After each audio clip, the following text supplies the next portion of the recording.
Hello बच्चों, मैं doctor Sunita Nandal आज आपके लिए हिंदी व्याकरण का टॉपिक लेकर आई हूँ, शब्द भेद।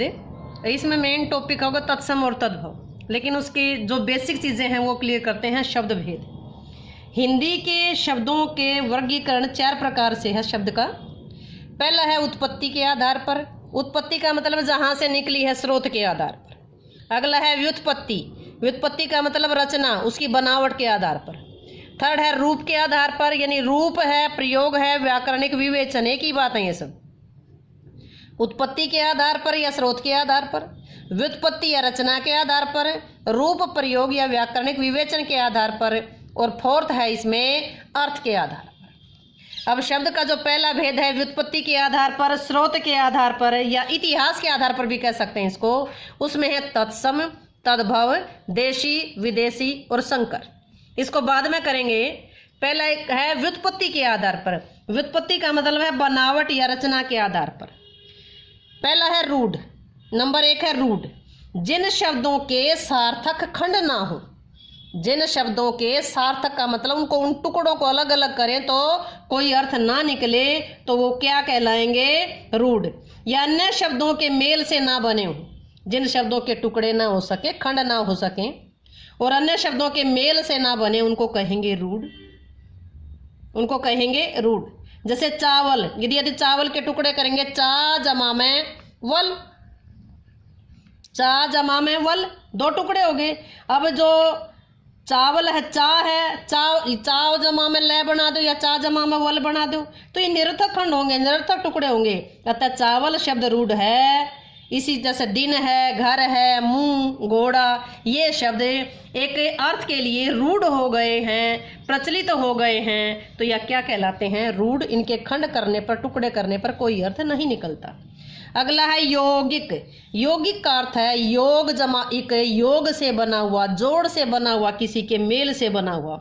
जो शब्द 2 या 2 से अधिक शब्दों के मेल से बने उसे यौगिक कहते हैं। जैसे वी जमा में ज्ञान, समाज जमा में इक, विद्या जमा में अल्य, राज जमा में पुत्र, राजा का पुत्र। तो ये थे यौगिक, जो 2 शब्दों के योग से बने हैं। नेक्स्ट है योग रूढ़। वे शब्द जो यौगिक तो होते हैं, लेकिन जिनका अर्थ योग, जिनका अर्थ किसी विशेष अर्थ के लिए रूढ़ हो जाता है। यौगिक से जो बने हैं, यौगिक का मतलब किसी के मेल से जुड़कर तो बने, योग से तो बने हैं, लेकिन किसी अर्थ के लिए, अर्थ विशेष के लिए रूढ़ हो जाते हैं, तो वे योग रूढ़ कहलाते हैं। यानी कि यौगिक होते हुए ये शब्द एक इकाई हो जाते हैं, यानी सामान्य अर्थ को प्रकट ना करके किसी विशेष अर्थ को प्रकट करते हैं, वो क्या कहलाते हैं? योग रूढ़। जैसे पीतांबर किसके लिए रूढ़ हुआ है? श्री कृष्ण के लिए। जलज, जल में है जो उत्पन्न, किसके लिए रूढ़ हुआ है? कमल के फूल के लिए। लंबोदर किसके लिए रूढ़ हुआ है? श्री गणेश के लिए। दशानन किसके लिए रूढ़ हुआ है? रावण के लिए। नीलकंठ किसके लिए रूढ़ हुआ है? शिव जी के लिए। गिरधारी किसके लिए रूढ़ हुआ है? श्री कृष्ण के लिए। इसी प्रकार व्युत्पत्ति या रचना के आधार पर शब्द के 3 भेद हैं। नेक्स्ट है रूप, प्रयोग या व्याकरणिक विवेचन के आधार पर शब्द के कितने भेद हैं? 2 हैं, विकारी और अविकारी। विकारी क्या होता है? विकारी जिसमें विकार उत्पन्न हो, जिसमें बदलाव आए, जिसमें परिवर्तन आए। वे शब्द जिनमें लिंग, वचन, कारक के आधार पर शब्द में बदलाव आता है, मूल शब्द का रूपांतरण हो जाता है, वे विकारी शब्द कहलाते हैं।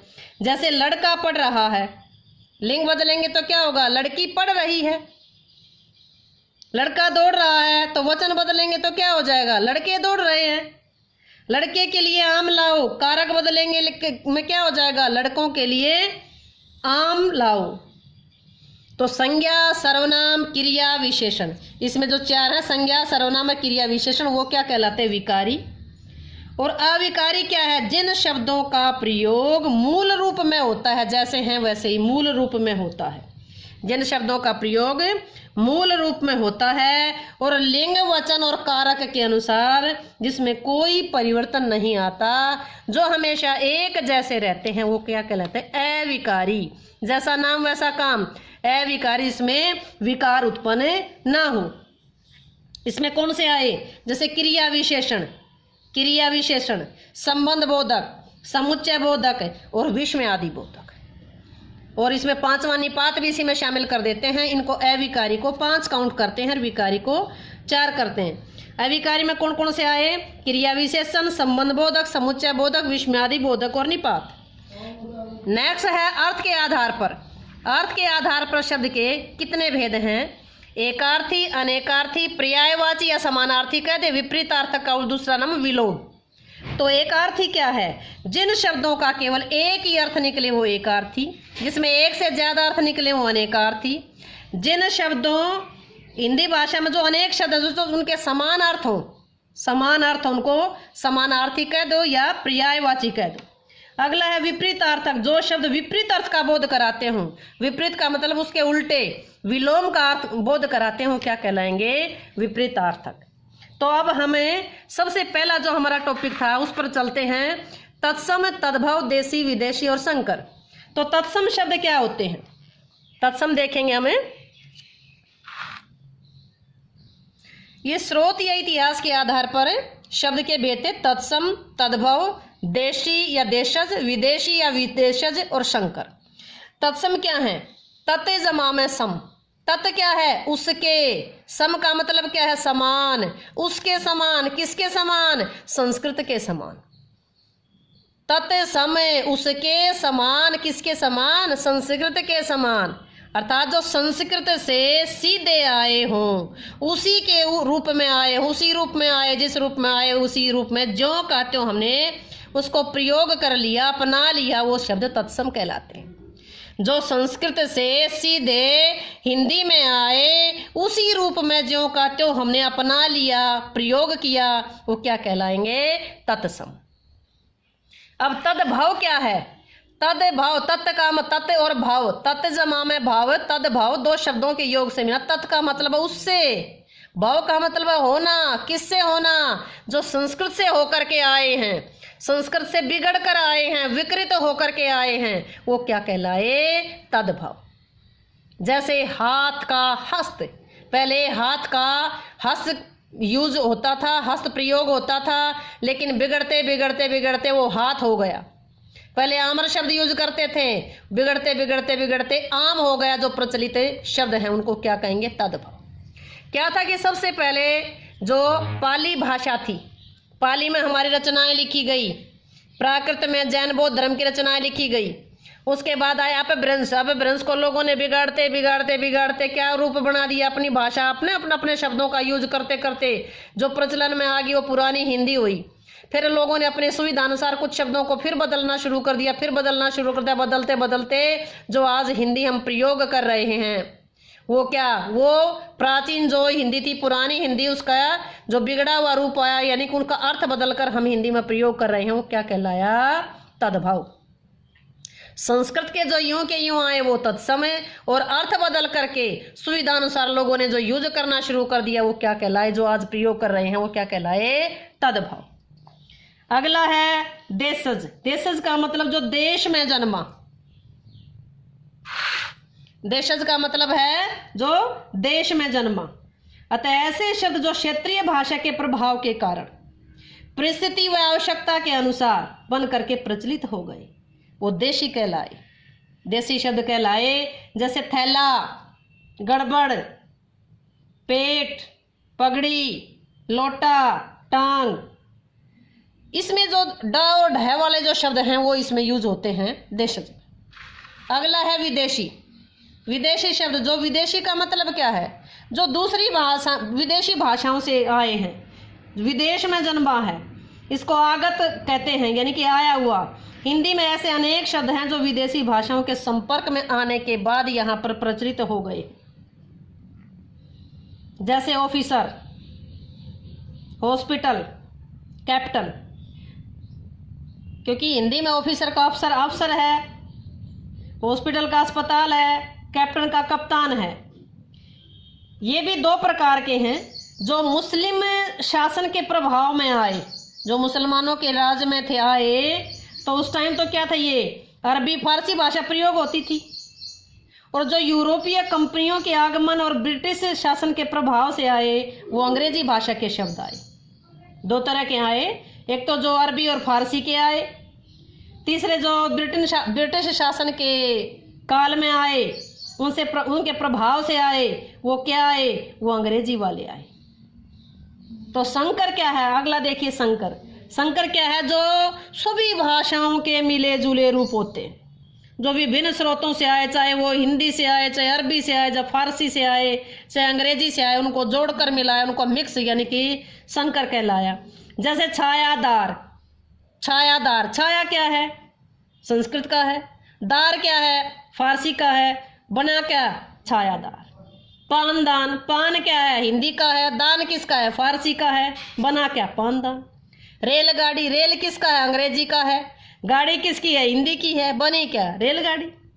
सीलबंद क्या हुआ? सील किसका है? अंग्रेजी का है। बंद किसका है? फारसी का है। बना क्या? शीलबंद।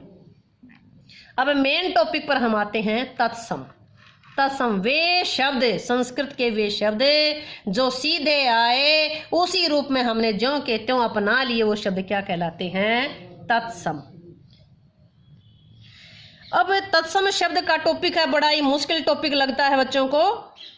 तो इसमें इसकी जो कुछ एक ट्रिक्स हैं, कैसे पहचानेंगे कि ये तत्सम है या तद्भव है। तो सबसे प्राय जो तत्सम में है, क्षय का प्रयोग, जो क्षत्रिय वाला है, क्षय का प्रयोग वो प्राय तत्सम शब्दों में होता है। पहली पहचान है, क्षय का प्रयोग तत्सम शब्दों में किया जाता है। और हिंदी में उसका तद्भव में उसका अर्थ निकलेगा तो या तो उसका क्षय बनेगा या उसका क्षय बनेगा। क्षय का प्रयोग तत्सम शब्दों में किया जाता है, ये आएगा आपका तत्सम में। तद्भव में क्या बदलेगा? या तो ये क्षय में बदलेगा या क्षय में बदलेगा। कैसे? समझ नहीं आएगा। उदाहरण देखिए, परीक्षा, परीक्षा क्षय में बदला। साक्षी, साखी क्षय में बदला। अक्षी क्षय में बदला। आँख, क्षेत्र, खेत क्षय में बदला। क्षीर, खीर क्षय में बदला। क्षार, खार, क्षण, छन, क्षुर, खुर, क्षुरपर, खुरपा, अक्षर, आखर, क्षोभ, अछो, अक्षत, अच्छत क्षय में बदला। मक्षिका, मक्खी, दक्षिण, दाहिना, मक्षण, मक्खन किस में बदला? क्षय में बदला।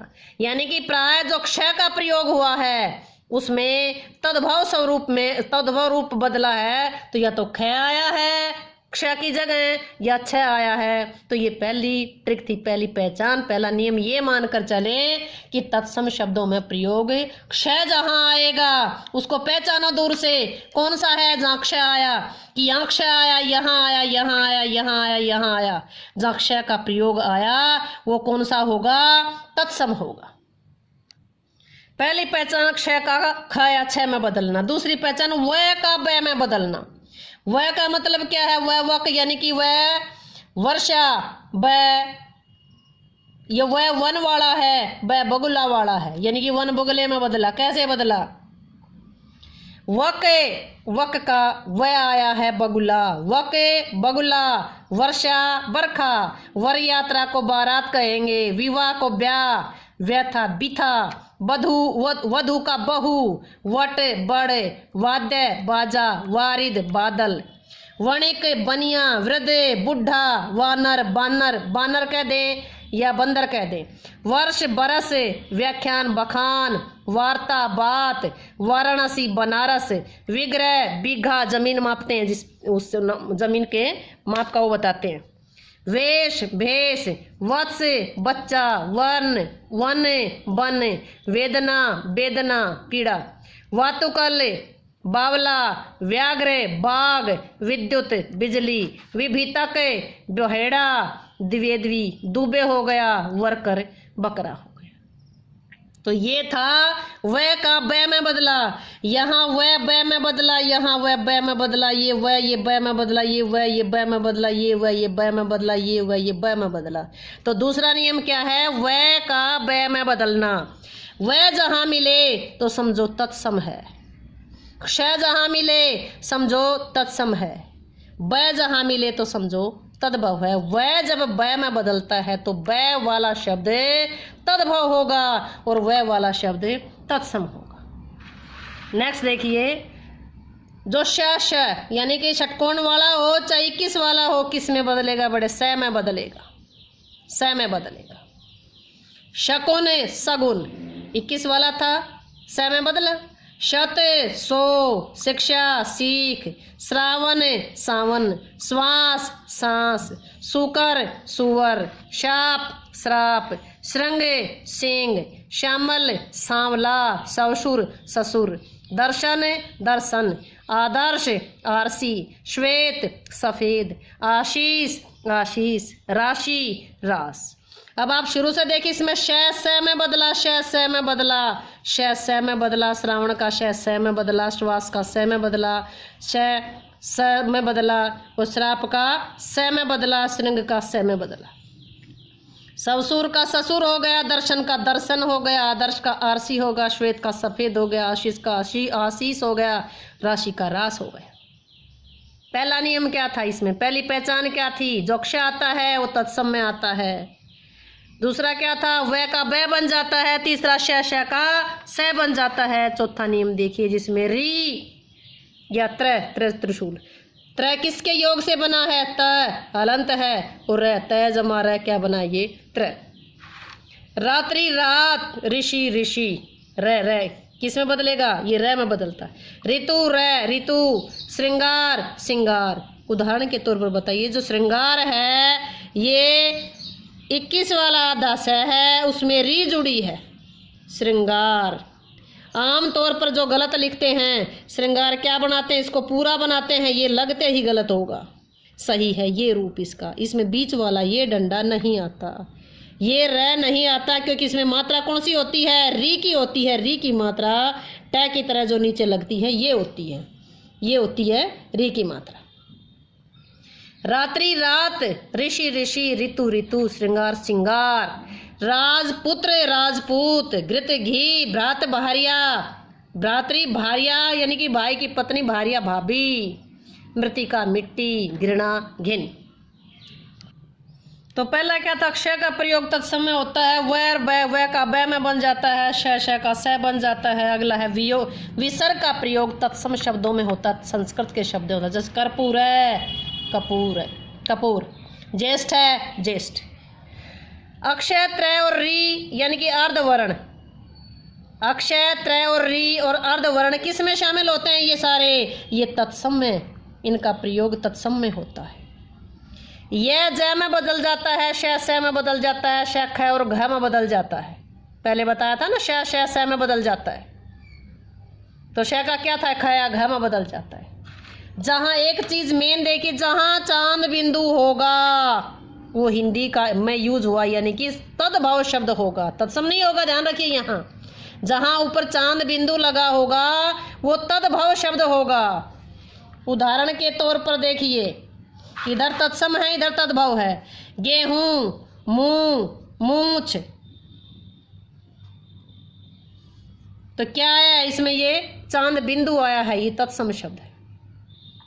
एक जिसमें र आधा होगा, र आधा होगा, वहां पर भी तत्सम शब्द होगा। कैसे, गोधुम गेहूं हो गया, चांद बिंदु आया, पहचानेंगे, क्योंकि जहां चांद बिंदु आया है वो कौन सा है, तद्भाव है।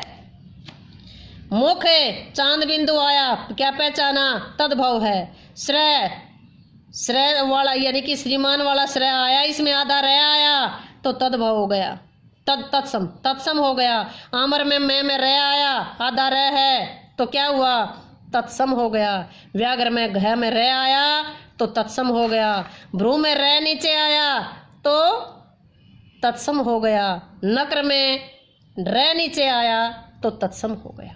ये का जैसे क्या हुआ, युग का जुग, युवा जवान, शिष्य शिष्य, शिष्य शिष्य, आशीष आशीष, षष्ठ छठा, यानी कि क्या तो ख में बदला या छ में बदला। तो ये थे तद्भव के रूप। पहला था क्षय का, अक्षय क्षत्रिय वाला, जहाँ है वह तत्सम होगा। यह का वह बनेगा, श का स बनेगा। चांद बिंदु वाला, नोट कीजिए, चांद बिंदु वाला तद्भव होगा, तत्सम नहीं होगा।